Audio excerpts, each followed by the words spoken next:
तो बिल्कुल आपने ठीक फरमाया। सबसे पहले आप सबका यहाँ पे स्वागत और धन्यवाद जो आपने समय निकाल के हमारे पास आए। आपको पता है हम तैयारियों में लगे ही हैं कि आईपीडी जल्दी से जल्दी शुरू करें। हमारी ओपीडी दिसंबर 21 से चल रही है और दिन प्रतिदिन इसमें वृद्धि होती जा रही है। उसी के साथ हमने कोशिश की थी कि आईपीडी सर्विसेज जितना जल्दी हो हम शुरू कर पाएँ। तो उसके लिए हमने काफ़ी पूरी हद तक तैयारी ऑलमोस्ट कंप्लीट है। जितने भी एक्सपेक्ट होते हैं इसमें बेड लेआउट ही नहीं करना होता, उसके साथ जितनी सर्विसेज होती हैं वो सारी की सारी सर्विसेज हमारी तैयार हैं और बेड पे पूरी daily day to day base पे उनकी प्रैक्टिस चल रही है। हमारे doctors, nursing officers, paramedics, students सारे के सारे हमारी आईपीडी में अभी जा रहे हैं और देख रहे हैं। अब तक हमने मरीजों को भर्ती करने का कार्यक्रम शुरू नहीं किया है। हमारी आईपीडी में अगर देखा जाए तो हमारी आईपीडी में 15 तरह की मेडिकल स्पेशलिटी की सर्विसेज दी जाएंगी शुरू में। सुपर स्पेशलिटी बाद में आएगा। 15 मेडिकल स्पेशलिटी, उनको मैं गिनना नहीं चाहूँगा, आप बाद में मेरे से ले लेना कि कौन सी स्पेशलिटी की सुविधा इधर होगी। और उसके एडिशन में हमारे पास 4 major state of the art modular operation theatre पूरे फंक्शनल हैं और 2 minor OT, labour room, blood bank, जितने भी सर्विसेज साथ में चाहिए होती किसी भी इंडोर पेशेंट के कार्यक्रम को चलाने के लिए वो हम पूरी तरह तैयार हैं। और शीघ्र ही इसका लोकार्पण किया जाएगा। एक्सपेक्टेड है कि हमारे माननीय प्रधानमंत्री जी आए और जो अभी हमारे पास पूरा प्रोग्राम आया नहीं है, जैसे ही आपका आएगा हम आपसे साझा करेंगे। 25 तारीख का हमने अभी तक सुना है कि 25 तारीख को हमारे माननीय प्रधानमंत्री जी आएंगे और इसका अपने कर कमलों के थ्रू लोकार्पण करेंगे। और उसके बाद हम जल्द ही ये सेवाएं जो इंडोर की हैं वो अपने एस्टीम मरीजों के लिए खोल देंगे, जैसे हमारी ओपीडी चल रही है तो। और उससे पहले हम कैशलेस फैसिलिटी जो है वो सीजीएचएस के जो पेंशनर्स लोग हैं उनके लिए पहले ही शुरू कर चुके हैं। वो ओपीडी सर्विसेज अभी तक दे रहे हैं, उसके बाद हम आईपीडी सर्विसेज भी उनके लिए शुरू कर देंगे। आयुष्मान भारत और माँ, उसका भी रजिस्ट्रेशन काउंटर यहाँ पे खोल के जो मरीज उसके लिए एप्लीकेबल होंगे वो भी सर्विसेज हम उनके लिए एक्सटेंड करेंगे। सुपर स्पेशलिटी में हम अभी गए नहीं हैं। हमने एक ही सुपर स्पेशलिस्ट अभी तक रिक्रूट किया है डॉक्टर्स में, वो हैं ऑन्को रेडियोथेरेपी की, जिसमें हमारे पास जो रेडियोथेरेपी की मशीनें हैं वो बेसमेंट में बन रही हैं। टंकी काम चल रहा है, मशीनें सैंक्शन हो गई हैं। जैसे टंकी का काम खत्म होगा हमारी वो ब्रेकीथेरेपी लेने वो उधर लग जाएगा। तो रेडियोथेरेपी इसके इन एडिशन क्या होता है, जब हम सुपर स्पेशलिटी में जाएंगे जो कि इसी साल पूरा हो जाएगा काम, तो ऑन्को सर्जन जो कैंसर के सर्जन होते हैं और कैंसर के फिजिशियन, ऑन्को फिजिशियन, और ये ऑन्को रेडियोलॉजी, ये मिलके ऑन्को सेंटर, कैंसर का सेंटर बनाते हैं तीनों।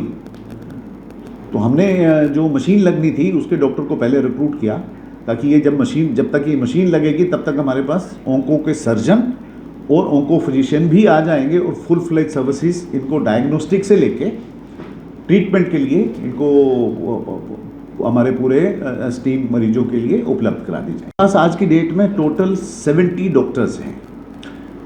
उसमें कुछ एक डॉक्टर्स हैं जो शुरू में जब बच्चे नए नए आते हैं, हमारे एमबीबीएस के 4 बैचेस चल रहे हैं, उनको पढ़ाने के काम आते हैं, बट हमने उनको भी मरीजों की केयर के लिए इन्वॉल्व किया है। जैसे डिपार्टमेंट ऑफ फिजियोलॉजी, आप ग्राउंड फ्लोर को देखोगे, हमने कुछ एक मशीनें ली हैं, वो उनसे वो टेस्ट करते हैं उनका। डिपार्टमेंट ऑफ बायोकेमिस्ट्री तो वैसे ही क्लिनिकल टेस्ट, लैब टेस्ट करती है, और डिपार्टमेंट ऑफ एनाटॉमी को भी हमने मरीजों की केयर के लिए जोड़ा हुआ है। तो सबको मिला के हमारे पास 70 फैकल्टी है और टोटल मिला के हमारे पास 21 डिपार्टमेंट हैं।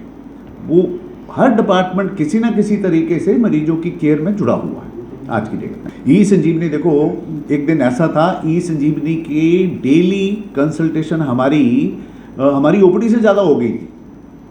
तो हमारे लिए बहुत खुशी की बात है और ई संजीवनी हमारी बहुत अच्छे तरीके से चल रही है। और जो मरीज दूर दूर से हमारे साथ जुड़े हुए हैं वो अभी तक जुड़े हुए ही हैं, वो अपना फॉलोअप लेते हैं और रोज़ के कम से कम 30 या 40 नए मरीज हमारे साथ जुड़ते हैं। और वो हमारे स्पेशलिस्ट को कॉल करते हैं। आपने नीचे देखा होगा डॉक्यूमेंट्री बनाते हुए कि सबके कंप्यूटर्स के ऊपर वो वेबकैम लगे हुए हैं और उसका टाइमिंग रखा हुआ है, हर स्पेशलिस्ट के साथ वो जुड़ रहे हैं। ई संजीवनी पैरेलल हमारे मरीज देख रही है, वो इन एडिशन टू ओपीडी के मरीज के लिए, और जब आईपीडी शुरू हो जाएगी तो और इसमें वृद्धि होगी। तो ई संजीवनी और हमारी ओपीडी की सर्विसेज अभी बहुत ही बेहतर तरीके से और सीमलेस तरीके से चल रही है। देखो डायग्नोस्टिक के लिए हमने क्या किया है, अगर आप आईपीडी में गए होंगे तो लेफ्ट साइड जो आपको हिस्सा देखा वो पूरे के पूरे इंटेग्रेटेड लैब सर्विसेज हैं। वहाँ पे पैथोलॉजी, माइक्रोबायोलॉजी, बायोकेमिस्ट्री, सारी की सारी मशीनें हमने एक बिल्डिंग में रखी हुई हैं ताकि मरीज को सहूलियत हो। ब्लड कलेक्शन सेंटर से सीधा उधर जाए ब्लड और वहाँ से पूरी टेस्टिंग हो, या मरीज को जाना है तो वो सीधा अंडर वन रूफ जाए और वहाँ पे अपना टेस्ट करवाए और बाहर आ जाए। उसके लिए हमने रास्ता भी अलग से रखा ताकि आईपीडी के मरीजों के साथ उनका वो नहीं हो। दूसरा, रेडियोलॉजी डायग्नोस्टिक में एमआरआई की मशीन हमारी फंक्शनल हो गई है। DSR state of the art x-ray machine हमारा लगा हुआ है। पोर्टेबल एक्सरे मशीन्स हैं और उसके इन एडिशन अल्ट्रासाउंड मशीन्स हैं। इवन हमारे गायनी डिपार्टमेंट और एनेस्थीसिया डिपार्टमेंट के पास भी अल्ट्रासाउंड मशीन अलग से आ गई है, तो वो भी उसको मरीजों के ऊपर इस्तेमाल करते हैं। रेट देखो वो किसी भी सरकारी अस्पताल से, मैं ये बताऊंगा, किसी भी सरकारी अस्पताल से यहाँ पे कम रेट होंगे। जो इन्वेस्टिगेशन के रेट्स हैं वो हमने मिनिमम रखे हैं। पहले हम सीजीएचएस का रेट लेते थे शुरू में, अभी सीजीएचएस से भी रेट से भी हमने स्लैश करके उनको आधा कर दिया है, तो बहुत ही नॉमिनल रेट है। और जो मरीज भर्ती होगा उसका 35 रुपये पर डे का चार्ज आएगा पर बेड का, और उसमें उसको हम कपड़े भी देंगे, बिस्तर भी देंगे, साथ में कुछ एक दवाइयाँ होती हैं जो एसेंशियल मेडिसिन में आती हैं वो भी फ्री में मिलेंगी, और जो बाकी छोटा मोटा बिल आएगा वो अलग चीज़ है। खाना भी मिलेगा उसको, कपड़े भी धुलाई होंगे, लॉन्ड्री सर्विसेज भी हैं। तो वो अभी थोड़े जितना हमारा 250 बेड के लिए चाहिए उसकी सारी इंतजाम। ये थोड़ा सा डिफिकल्ट क्वेश्चन है बिकॉज पूरा करने वाली एजेंसी जो है वो अलग है, तो इसका सही आंसर नहीं दे पाएंगे क्योंकि वो हमें बार बार अलग अलग डेट देते हैं। तो बट मुझे यकीन है कि वो जल्द से जल्द हम इसको पूरा कार्यान्वित करेंगे। देखो हमारे पास हमने इलेक्ट्रिक गाड़ियाँ इसलिए शुरू में रखी हैं क्योंकि मरीज को ना हमारी ओपीडी 2 जगह चल रही है, एक इस बिल्डिंग में और दूसरी आयुष में। तो जो आदमी, हमारी रजिस्ट्रेशन सिर्फ मरीज की यहीं पे होती है, तो यहाँ से अगर उसने उस आयुष वाली डिपार्टमेंट में जाना है तो हम इलेक्ट्रिक व्हीकल उसको देते हैं, उसमें बैठ के वो जाता है और वहाँ से वापस आता है। देखो बहुत सारी चीज़ें ऐसी होंगी, सुविधा की ही बात नहीं है, सुविधा की क्वालिटी की भी बात है इसमें, नंबर 1।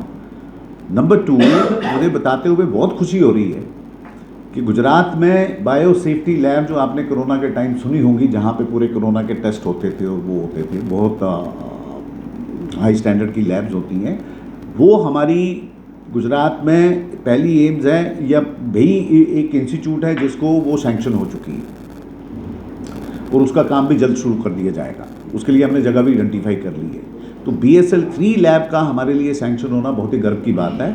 उसके साथ में BRDL लैब एक और होती है जिसमें भी वायरोलॉजी के टेस्ट होते हैं, वो भी हमारे लिए सैंक्शन है। उसका काम अंदर अभी हमारी बिल्डिंग में चल रहा है, टंकी काम पे चल रहा है, वो भी मेरे ख्याल 15 दिन में तैयार होकर हमें हैंडओवर हो जाएगी। इक्विपमेंट उसके पहले ही आए हैं। ये ICMR के दिए हुए प्रोजेक्ट होते हैं ताकि हम ये सारी सेवाएं जो हैं, अगर भगवान ना करे अगर कोरोना जैसी द्वारा सिचुएशन आती है तो हमारे सैंपल अभी अहमदाबाद या कहीं दूसरी जगह नहीं जाएंगे, वो हमारे एम्स में ही आएंगे। तो इसलिए ये 2, और इसके इन एडिशन और काफ़ी चीज़ें जो हैं वो पहली बार हमारे इंस्टीट्यूट को मिली हैं, जैसे मोबाइल कंटेनर हॉस्पिटल, उसके ऊपर काम चल रहा है, टाइम लगेगा तो उसके ऊपर भी काम चल रहा है कि मोबाइल कंटेनर हॉस्पिटल को भी हमने जगह आइडेंटिफाई कर ली है कि उसका शेड कहाँ बनेगा और वो कंटेनर कहाँ पे खड़े होंगे।